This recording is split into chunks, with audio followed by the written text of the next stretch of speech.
열왕기서 어떻게 올해 성경 읽기 이렇게 하시면서 읽어들 보셨죠?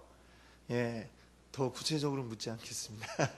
예, 다 읽어보셨으리라 생각이 되는데, 근데 이 열왕기서를 우리가 이제 내용이 뭡니까? 열왕기의 내용이 이제 남쪽의 유다, 북이스라엘의 여러 왕들에 대한 이야기를 이제 쭉 다루고 있는 내용이 열왕기 상하예요. 그렇죠? 근데 열왕기서를 이제 쭉 읽다 보면 아주 그냥 머리가 복잡해집니다. 예, 머리가 복잡해지고 뭐 이렇게 나오는 사람도 많고 뭐 기타 여러 가지 일들이 많이 일어났는지, 또 더 복잡한 거는 막 남유다의 왕 이름하고 북이스라엘의 왕 이름하고 또 막 이제 막 같은 이름도 있고, 이게 막 읽다 보면 이게 유다 왕인지 이게 북이스라엘 왕인지 막 이제 헷갈릴 때도 있고 그럽니다. 근데 그래요. 모든 책이라고 하는 게 이 쓴 저자가 있잖아요. 저자가 근데 하고 싶은 말이 다 있겠죠. 모든 책은 다 그렇지 않습니까? 성경도 역시 마찬가지고, 성경 물론 하나님의 감동에 의해서 이제 책을 쭉 그 저자들이 썼습니다만, 그 하나님의 감동에 의해서 쓸 때의 각 권마다 또 특징이 있단 말이에요. 그리고 하고자 하는 얘기가 다 있고 그렇습니다. 이 열왕기도 역시 열왕기를 쓴 저자가 뭔가 하고 싶은 말이 있다라는 것을 우리가 알아야 되고, 그 하고 싶은 말이 뭔가에 우리가 집중을 해야 되겠다 이렇게 생각을 합니다. 여러분들 이 그림 같은 거 이제 보시면은 어떻습니까? 이 아주 정밀한 뭐 그림도 있습니다만, 사진처럼 요새는 막 그리는 뭐 그런 그림도 있더라고요. 근데 옛날부터 이제 화가들이 보면 아주 중요한 거를 딱 중심적으로 이제 그리죠. 만약에 제가 이제 여러분 해바라기 아시죠? 해바라기가 이렇게 있습니다. 네. 아주 이쁘게. 자, 해바라기 같죠? 예. 자, 이렇게 잎도 있고, 이 해바라기가 딱 있어요. 요거를 이제 잘 그렸다. 아주 명화가 되겠죠. 근데 이제 그래요. 이 해바라기 딱 그려놓고 보니까 그걸 이제 앞에다 이제 꽃병에 꼽혀 있는 해바라기를 보고 이제 막 그렸어요. 해바라기 먼저 이렇게 이쁘게 잘 그리고 끝 하려니까 좀 이제 허전한 거예요. 그래갖고 보니까 물병에 이 해바라기가 있구나. 물병을 이렇게 딱 그렸어요. 그리고 물병을 딱 그리고 보니까 이 물병이 지금 책상 위에 올려져 있구나. 이렇게 딱 책상 위에 그리고 올려놓은 거를 이제 또 그렸습니다. 그러고 나서 보니까 책상에 그냥 올려져 있는 게 아니라 책상 위에 테이블보가 또 있는 거예요. 테이블보를 보니까 땡땡이 무늬, 땡땡이 무늬가 이렇게 막 있는 거예요. 땡땡이 무늬가 있는데 잘 보니까 이게 지금 방 안에 이 테이블이 있는 거예요. 보니까 뒤에 창문이 이제 있습니다. 창문이 이렇게 있고, 거기 보니까 이제 커튼도 이제 이렇게 달려 있고, 커튼이 이제 싹싹 이렇게 커튼이 이제 있다. 예. 왼쪽에 보니까 또 여기에 시계가 하나 이 벽에 보니까 걸려져 있구나 해서 이렇게 딱 이제 시계도 그리고 했습니다.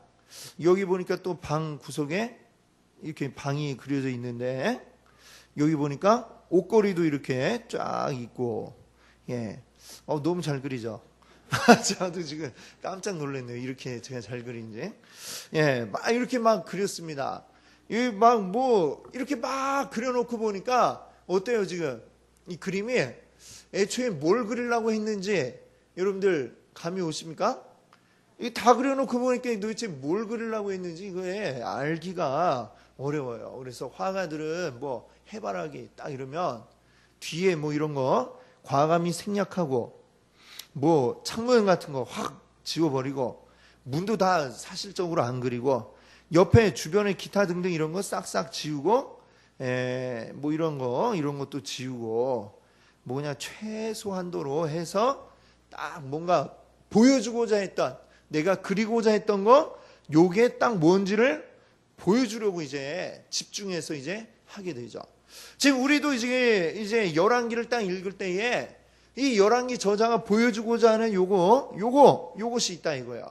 근데 이제 이 주변에 막 곁다리로 막 이렇게 있는 게 많이 있어요. 막 창도 있고 시계도 있고 이 곁다리로 있는 게 있는데 요거를 우리가 신경 쓰지 말고, 이런 것들을 신경 쓰지 말고, 아, 무슨 얘기를 하려고 했구나 라고 하는 걸, 요걸 우리가 딱 끄집어내서 거기에 집중을 해서 우리가 말씀을 읽으면, 이 열왕기를 볼 때에 저도 예전에 그랬습니다. 이 신대원을 이제 제가 준비할 때에 성경 이렇게 쭉 읽으면서 이제 준비를 하는데 열왕기는 도대체 엄두가 안 나는 거예요. 이게 도대체 왕 이름도 많은데 이 왕 이름을 외워야 될 것인지 말 것인지, 이거 막 그래갖고 그때 어떻게 공부를 했냐면은 열왕기 내용을 그린 만화가 있었습니다. 그래서 만화를 보면서 아, 이게 이런 내용이 있었구나 하고 그렇게 신대원을 이제 준비를 했던 기억이 있는데, 뭐 만화로 이렇게 여러분 보시는 것도 나쁘지 않습니다. 그것도 이제 좋은 방법이고, 근데 오늘 여러분께 이제 알려드리고자 하는 것은 여기에 핵심 줄기, 이 해바라기가 뭐냐, 열왕기에 나오는, 지금 그거를 여러분께 알려드리고자 이제 하는 것입니다. 그리고 여러분께 오늘 이제 나눠드린 것을 보면은 아, 우리가 뭘 집중해야 되는가, 이거를 이제 알 수가 있는데, 열왕기 상하 물고기 그림, 한쪽은 물고기 그림이 있고 한쪽은 이제 열왕 도표가 있죠. 왕들의 이름을 이제 쭉 이제 나열을 해놓은 거고요. 거기 물고기 그림을 한번 여러분들 보실까요? 자, 물고기 그림이 이렇게 있는데, 자, 이 열왕기가 어떻게, 열왕기 성경도 한번 여러분들 한번 펴보실까요? 열왕기 상 펴보시면 열왕기는 누구 이야기로 시작을 할까요? 자, 그러면 아니죠. 사무엘 하는 누구 이야기로 끝이 납니까? 예? 누구 이야기로 끝이 나죠? 자, 말씀해 보세요. 사무엘로 끝이 날까요? 아니죠. 다윗, 그렇습니다. 다윗 이야기로 끝이 나고, 자, 그럼 열왕기상은 누구 이야기로 시작을 할까요? 열왕기상은 누구로 시작하나요? 그래요. 1장 1절에 다윗 왕이 이렇게 하니까 다윗이라고 여러분이 말씀하실 줄 알았습니다. 근데 다윗은 지금 요 때는 완전히 거의 뭐 이제 다 죽어가는, 나이 많은 이제 할아버지의, 지금 막 이불을 덮어도 몸이 따뜻하지 않은, 거의 뭐 그냥 오늘 내일 하고 있는 요 상황이죠. 지금 이 다윗이 이제 얘기로 시작하는 게 아니라 다윗이 이제 죽어가는, 이제 지는 별이고, 떠오르는 이제 태양이 누구냐? 지금 이제 솔로몬이죠.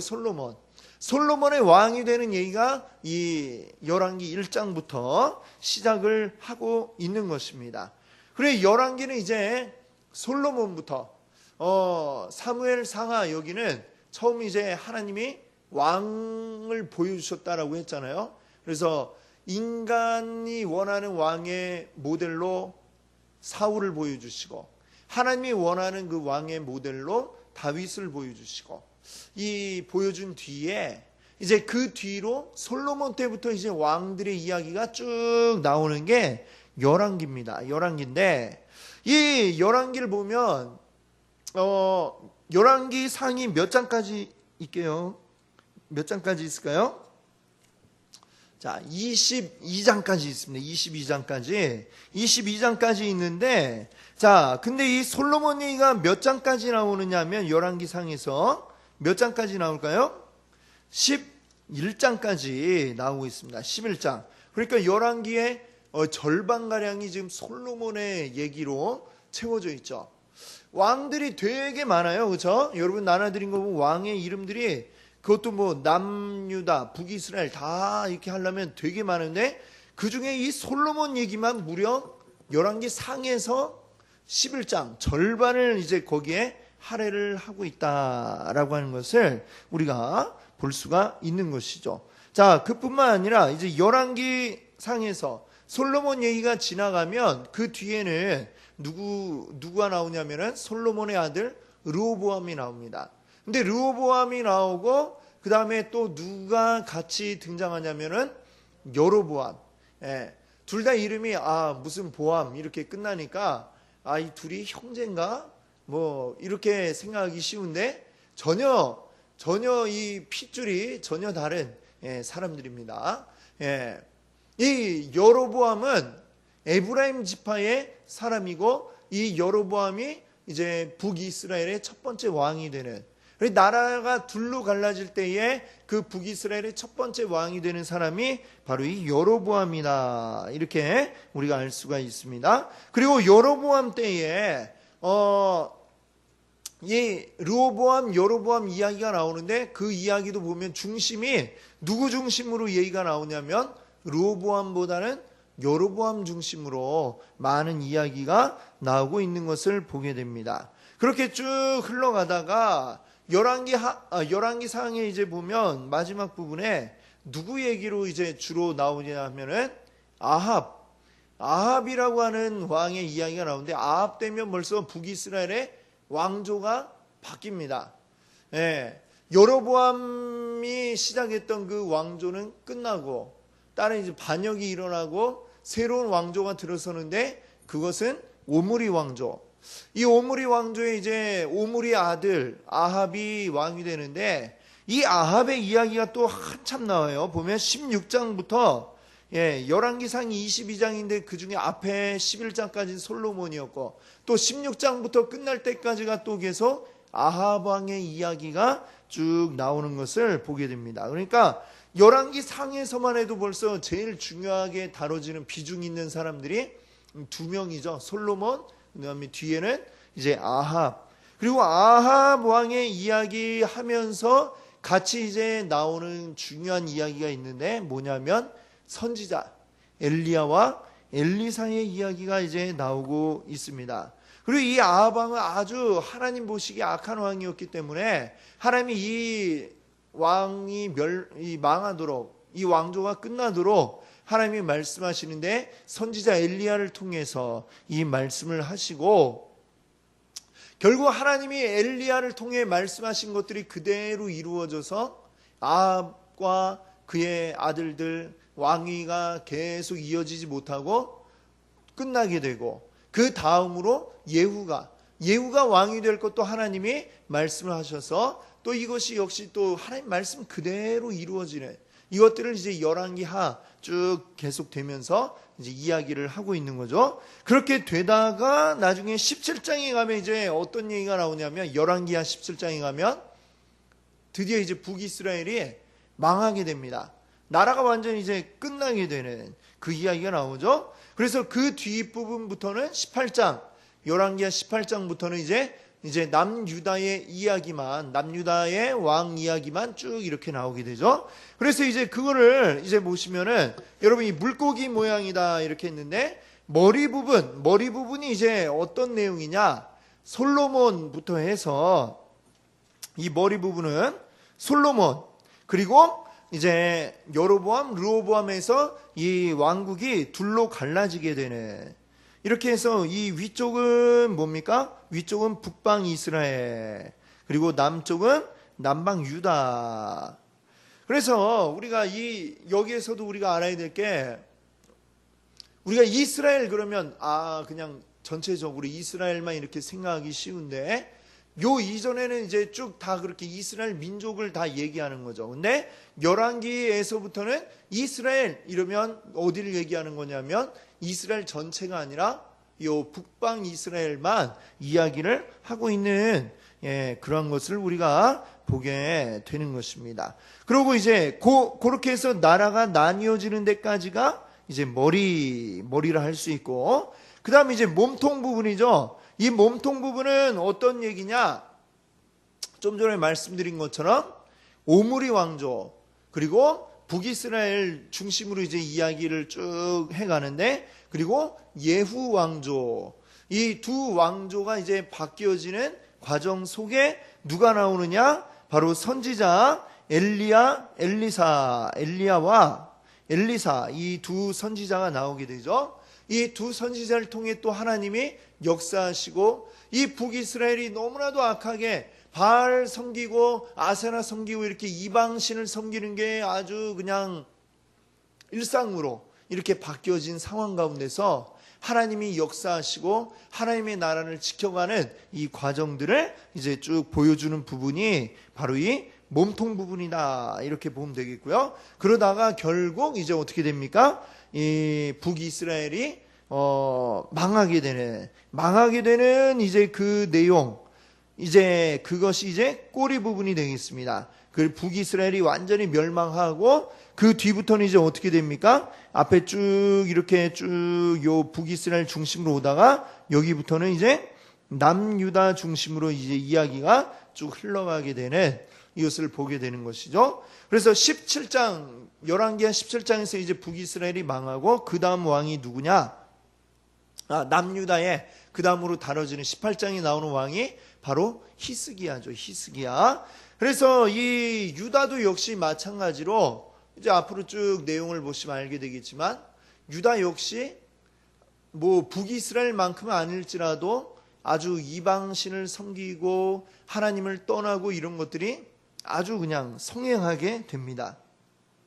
그 가운데에 그나마 이제 하나님을 섬기기 위해서 애썼던 사람들이 여기 있는 좀 뭐 히스기야라든지 그 다음에 요시야, 이런 왕들이 말하자면 마지막 그 촛불을 이렇게 훅 이렇게 끌 때에 촛불이 마지막으로 확 사그라들기 직전에 막 그 있는 힘을 다해서 파르르 하면서 불빛을 내는 것처럼 그 마지막 이제 힘을 내본 게 히스기야와 요시야, 요 사람들인데, 이제 그럼에도 불구하고 너무나도 이제 멀리 떠나갔기 때문에 결국 이제 이 유다마저도 망하게 되는 그런 이야기로 이제 열왕기하가 끝이 나게 되는 것입니다.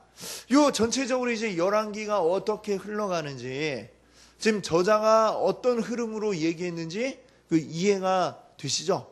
이해가 되실 겁니다.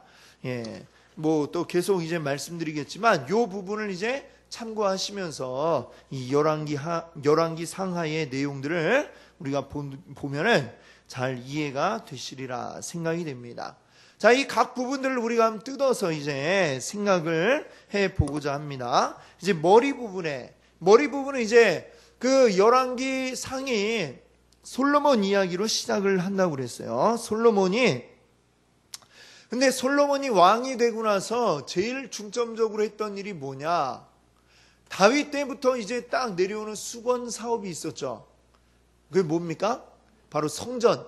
그 성전을 짓는 일을 이 솔로몬이 아버지 때부터 이제 수건 사업이 있기 때문에 이 성전을 이제 짓게 되는데, 솔로몬이 왕이 된 지 4년째부터 이제 짓기 시작을 합니다.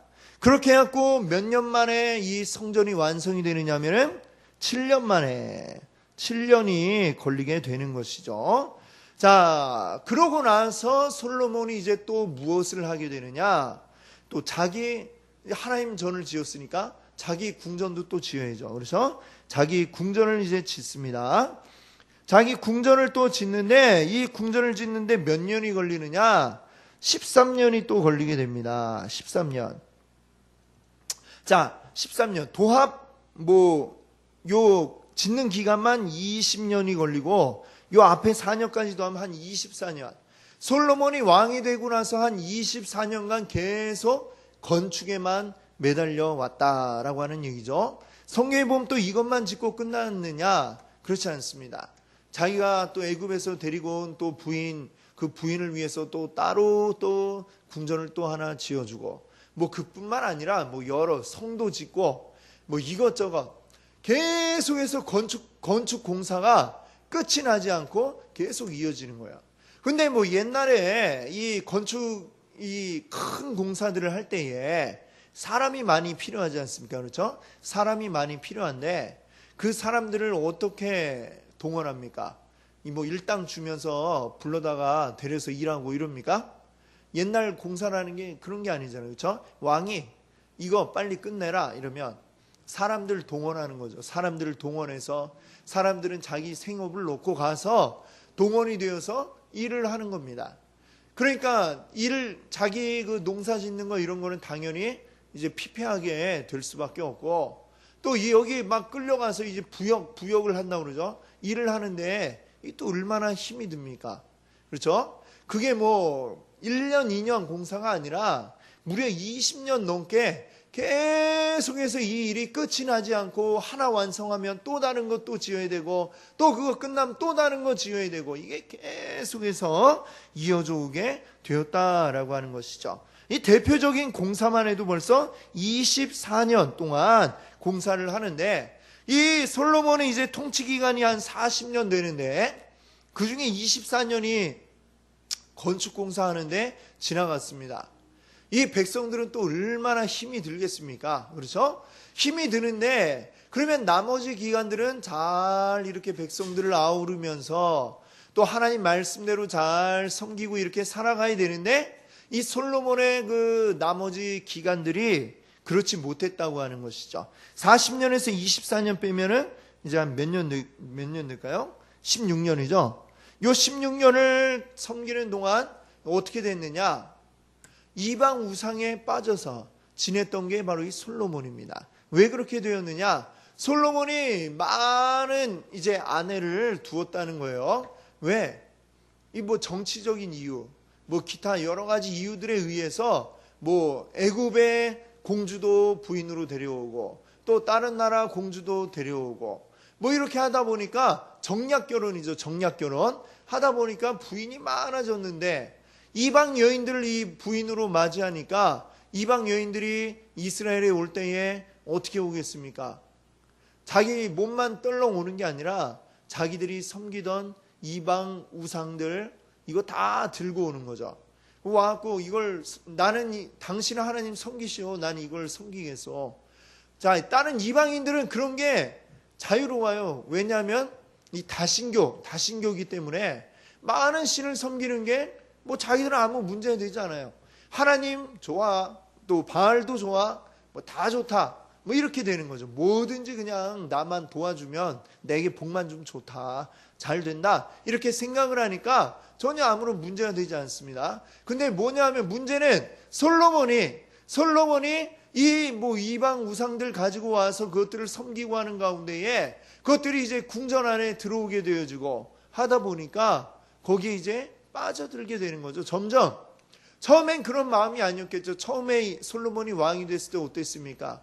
하나님이 얼마나 이 솔로몬의 그 말을 듣고 기뻐하셨습니까? 근데 그 백성들을 섬길 수 있는 지혜를 달라. 하나님 기뻐하면서 지혜를 주셨잖아요. 근데 그 지혜를 가지고 백성들을 잘 섬기고 하나님 섬기는데 쓰는 게 아니라 어떻게 됐습니까? 그냥 우상 섬기고 그렇게 흥청망청 살아가는데 이 모든 것들이 사용되어지고 말았다라고 하는 것이죠. 이 백성들이 그러니까 이 몸도 피곤하고 건축 공사를 계속하느라 몸도 지치고 피곤한 데다가 어떤 왕이 우리를 또 하나님 말씀 안에서 잘 이렇게 돌봐주고 이게 잘 되지 않으니까 불만이 막 이게 터져 나오기 일보 직전. 불만이 지금 막 싹 쌓여 있고 지금 막 이렇게 지금 막 억지로 지금 이제 눌려져 있는 상태인데, 이러다 뭔가 틈이 탁 보이면은 확 터져 나올 수 있는 지금 이런 상태까지 오게 되었다라고 하는 것입니다. 하나님께서도 역시 솔로몬의 그 모습을 보면서 너무나도 크게 실망하시는 이런 이야기가 나오고 있는 것이죠. 근데 어떻게 하나님은 다윗과의 그 약속이 있기 때문에 너의 아들이 왕이 되게 하고 너희 나라 영원히 이어지게 하리라 약속이 있기 때문에 솔로몬 때에는 그래도 너희 나라에 벌을 내리지 않겠다. 하나님이 다윗을 봐서 솔로몬 때는 참으신 거예요. 그렇게 해서 그 다음에 이제 어떻게 됩니까? 솔로몬이 죽은 뒤에 이제 그 문제가 이제 눌려져 왔던 수면 아래에 쫙 있던 그 문제가 이제 터져 나오는 겁니다.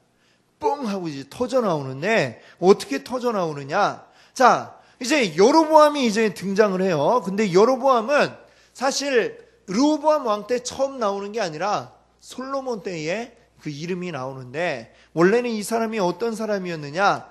이제 여러 건축 공사가 많이 있었지 않습니까? 근데 그 건축할 때에 이 사람들, 이제 이 노동력을 담당하는 이제 노역 담당 보좌관이다. 뭐 요즘식으로 말하면 그렇게 이야기할 수 있는 이제 사람들 관리하고 일하는 사람들 관리하고 이제 사람들 이제 보충하고 뭐 이런 것들을 담당하는 사람이 여로보암이었어요. 근데 이 여로보암이 이제 특별히 이제 에브라임 지파이기 때문에 그 에브라임, 므낫세 이런 요셉 지파 사람들을 담당하는 사람이 이 여로보암이었습니다. 근데 여로보암이 솔로몬 때부터 이게 사람들 마음을 이제 사고자 하는 이런 생각이 있었던 것 같아요.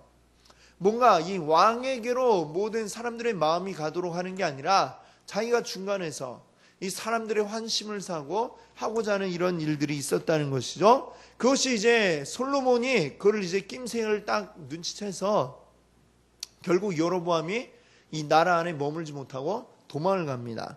이집트로 도망을 갔어요. 애굽으로 가고 거기에 이제 쭉 머물러 지내다가 이 솔로몬이 죽었다 이야기를 들은 거예요. 그래서 이제 여로보암이 돌아옵니다. 돌아오는데 돌아와서 이제 백성들의 대표가 된 거예요. 자, 당신은 우리를 위하는 사람이 아닙니까? 어떻게 보면 그 뭐랄까요? 꼭 노동운동 한 사람 같다고 할까? 지금 이제 백성들의 대표가 돼서 우리가 그동안 힘들게 일해왔으니까 우리를 대표해서 이제 새로 왕이 된 르호보암에게 가서 우리의 이 입장을 이야기해달라, 대변해달라. 그래서 이제 여로보암이 대표가 되어갖고 르호보암 왕한테 갑니다. 그동안 아버지 솔로몬 때에 얼마나 많은 공사를 했습니까? 우리가 정말 이제 백성들이 이제 지쳤습니다. 더 이상 이제 왕이시여, 이제 이런 공사는 이제 그만하고 백성들이 좀 이제 자기들 할 일을 할 수 있도록 농사 짓고 자기들 생업을 힘을 쏟을 수 있도록 그렇게 해 주십시오 라고 이제 여로보암이 가서 백성들을 대표해서 이야기를 한 거예요. 이야기했는데 르호보암이 일단 내 생각해 볼 테니까 다음 주에 다시 와서 이야기를 하자. 그러고 나서 이 르호보암이 이제 뭘 합니까? 이제 여러 군데에다가 자문을 구하는 거예요. 한쪽은 이제 두 군데에다 있는데 솔로몬 때부터 이제 오랜 기간 동안 해왔던 이제 나이든 대신들에게 물어봅니다. 어떻게 할까요? 물어보니까 백성들의 말이 맞습니다. 그들의 말대로 백성들의 짐을 좀 덜어주고 그들의 그 마음을 어루만져주는 그런 왕이 되십시오. 그러면 하나님이 얼마나 크게 쓰시겠습니까? 그렇군요. 이제 그 다음에 또 나와갖고 또 물어보는데 이제는 자기 나이 또래에 자기 친구들한테 이제 또 물어봅니다. 이런 얘기가 있는데 어떻게 할까? 물어보니까 무슨 소리냐? 지금 그 사람들 말 들어주면 너를 계속 얕잡아 볼 거야. 아예 초반에 세게 나가야 찍소리도 못해. 뭐 이런 조언을 막 해주는 거예요. 참 근데 사람이 그렇습니다. 물론 이게 다 하나님의 뜻에 의해서 결정을 내린 거지만 참 자기 귀에 듣기 좋은 소리만 골라 듣는 것 같아요, 사람이. 그러니까 이 르호보암이 어떻게 했느냐?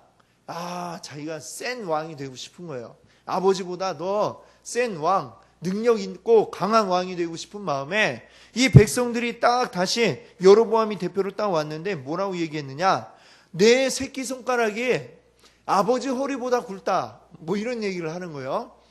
아버지는 너희들을 채찍으로 때리셨다면 나는 너희를 정갈 채찍으로 쇠 막대기로 내가 너희를 때리겠다. 막 이렇게 얘기를 하는 거죠. 그러니까 내 새끼손가락이 아버지 허리보다 굵다. 이게 뭔 얘기입니까? 아버지가 그렇게 일을 많이 시켰다면 나는 이만큼 했다면 나는 너희를 이만큼 큰 일을 시킬 것이다. 너희들 조심해. 또 이런 말도 안 되는 소리하고 그러면은 다음에 아주 그냥 몽둥이로 내가 너희를 다 탄압해 버리겠다. 지금 이렇게 지금 이야기를 한 겁니다. 그때에 이 백성들의 대표가 이 백성들이 뭐라고 이야기를 했느냐?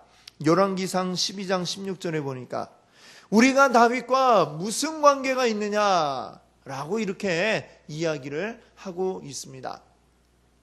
지난주에 다윗의 이야기를 하면서 사실 그때에 다윗이 사울이 죽고 나서 이제 왕이 되었는데 그때 전국적인 왕이 된 게 아니었다 말씀을 드렸죠. 그는 유다로 가서 유다의 왕이 되었습니다. 유다의 왕이. 그러고 나서 이스라엘 전체의 왕이 된 건 그로부터 또 몇 년이 더 흐르고 나서예요. 지금 이 나라가 12지파가 이제 한 나라 이스라엘을 이루고 있지만 이들의 정서 가운데 남쪽 유다는 이미 거의 남부 지역을 전체를 이제 차지하고 있고, 나머지 지파들 그리고 유다 지파 이렇게 남과 북으로 이미 그들의 정서가 어느 정도 이때부터 나뉘어져 있었다는 것을 우리가 거기서 볼 수가 있는 겁니다. 그런데 이제 사울이 죽고 그러고 나니까 어쩔 수 없이 이 나라의 왕이 필요하고 하니까 나중에 다윗을 찾아와서 우리의 왕이 되어 주시오.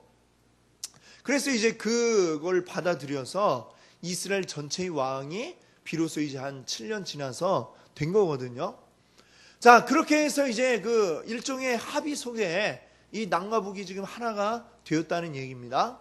그렇게 이제 흘러갔는데 지금 뭔가 마음에 안 드는 게 탁 나오니까 이거 우리가 이 꼴을 당하고 계속 이렇게 우리가 같이 있어야 될 필요가 있어?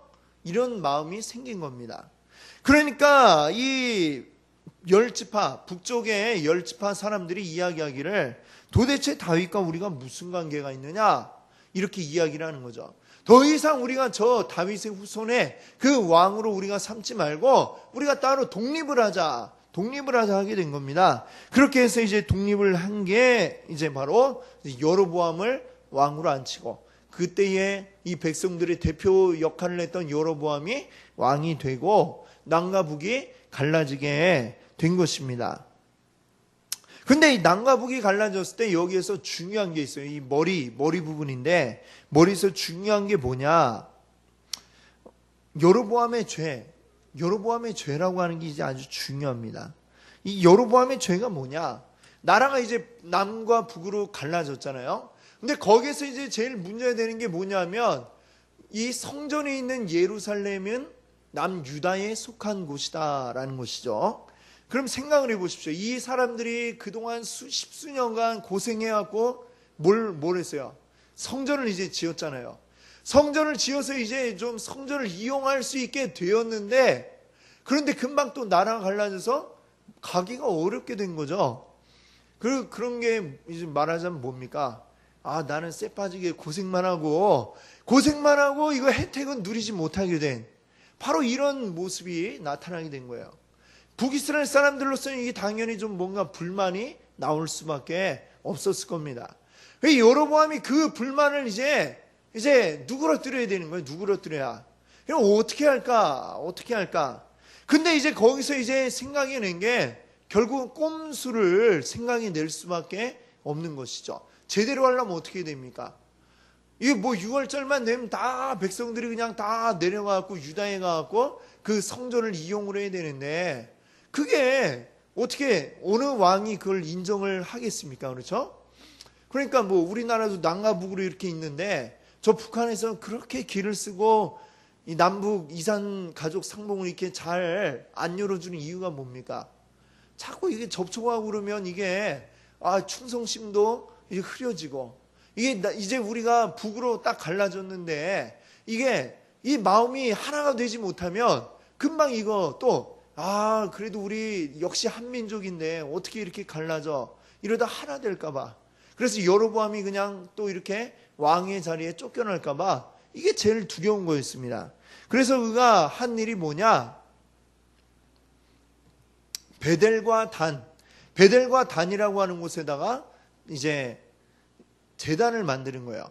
베델과 단은 이제 위치적으로 보면 이스라엘 지도 보시면 이제 나오지만 남과 북으로 갈라졌을 때 제일 남단에 있는 데가 베델이고 제일 북단에 있는 데가 단입니다. 그 두 곳에다가 이제 제단을 설치를 했다는 거예요. 그러고 나서 그 제단에 뭘 만들어 두었느냐? 하나님이라고 이름하면서 이제 금송아지를 이제 만들어다 두었습니다. 이 금송아지가 너희를 출애굽하게 한 바로 그 하나님이다. 이렇게 이야기를 했다는 거죠. 그리고 그거 만들어 놓았으면 또 그걸 이제 위에서 일할 사람이 필요하지 않습니까? 제사장이 필요한데, 원래 제사장은 어떤 지파가 하게 돼 있죠? 레위 지파가 하게 돼 있죠. 레위 지파가 해야 되는데 그냥 여로보암이 아무나 아무 지파든지 자 제사장 하고 싶으신 분 손 드세요 이래갖고 이제 그 사람들 모아다가 시험 봐갖고 이제 뽑아갖고 아무나 제사장을 그냥 삼은 겁니다. 자, 문제가 바로 이거예요. 이거 여로보암의 죄가 뭐냐? 비슷하게 하고 있는 게 이게 죄다라고 하는 거죠.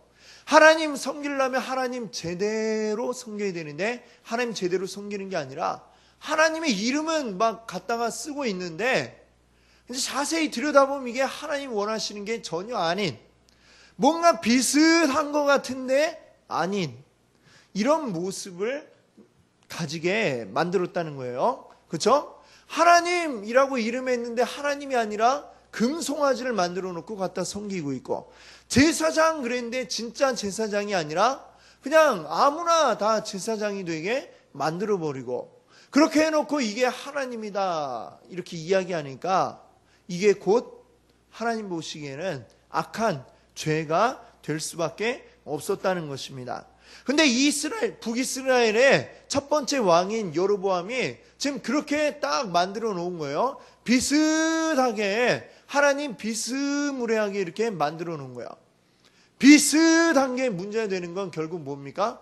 비슷한 거는 갈수록 시간이 갈수록 어떻게 될까요?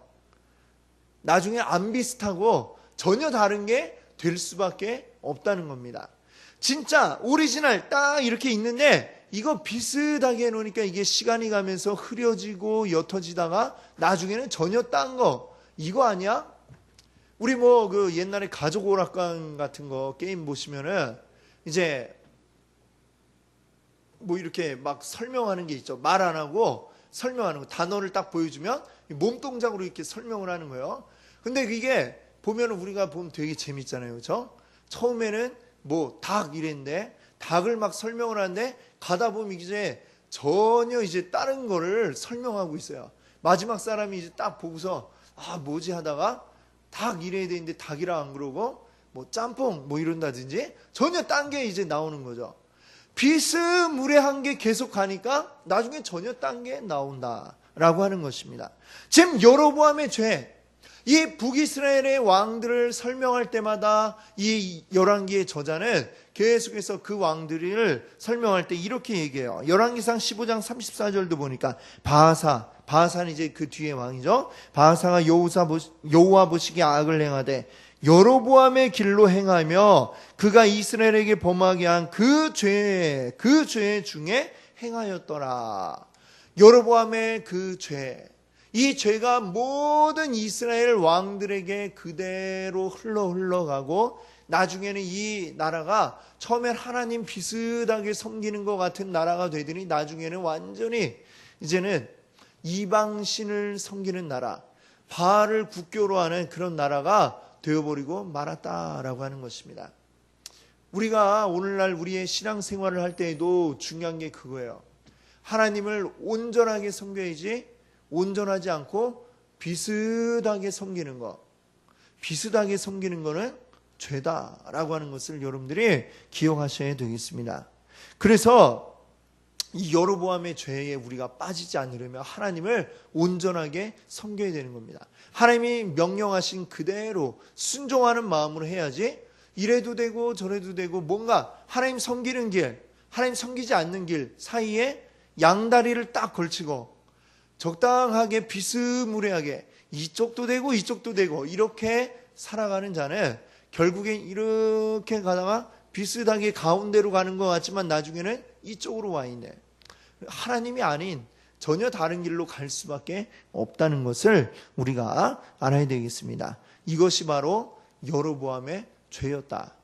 이 여로보암의 죄가 그렇게 이 열왕기상에 강조가 되고 있는 것을 우리가 기억을 해야 되겠습니다. 그래서 우리가 이제 오늘 여기까지 이 말씀 이제 생각해 보도록 하겠습니다. 그래서 열왕기 상하를 보면서 지금 이 흐름이 쭉 이렇게 가고 결국 북이스라엘을 이 설명하면서 여로보암의 죄, 결국 이 북이스라엘을 이방 우상을 섬기는 길로 나아가게 만들었던 하나님이 아닌데 금송아지 만들어 놓고 금송아지 만들었을 때 출애굽기에 어떻게 됐습니까? 아론이 모세가 한참 동안 올라와서 내려오지 않으니까 백성들이 왔고, 하나님은 어떻게 된 거냐 우리에게 보여달라 하니까 금을 가져오시오 해갖고 만들었더니 금을 녹였더니 송아지가 되었더라, 막 이렇게 변명을 합니다만 전혀 그렇지 않죠. 이 송아지라고 하는 것은 애굽에서 섬기는 그 신들 가운데 하나의 그 모습이었다라고 그래요. 그걸 가지고 이제 본따서 만들어 놓고, 이게 우리를 인도한 하나님이다. 결국 그것 때문에 이스라엘이 얼마나 큰 고통 가운데 빠졌습니까? 출애굽 때도 그랬고, 지금 이 북이스라엘이 시장할 때 그 여로보암의 죄의 길이 열려지니까 계속해서 거기서 벗어나지 못하고 이제는 완전히 이방신의 나라가 되어버린, 그래서 망하게 되는 그 모습들을 우리가 보게 됩니다. 이 가운데서 오늘 우리가 교훈 삼을 것은, 우리 하나님만 온전히 섬기며 하나님 뜻대로만 살아가는, 온전히 하나님 섬기는 온전한 모습을 따라가는 우리 성도님들 되시기를 바랍니다. 아멘. 함께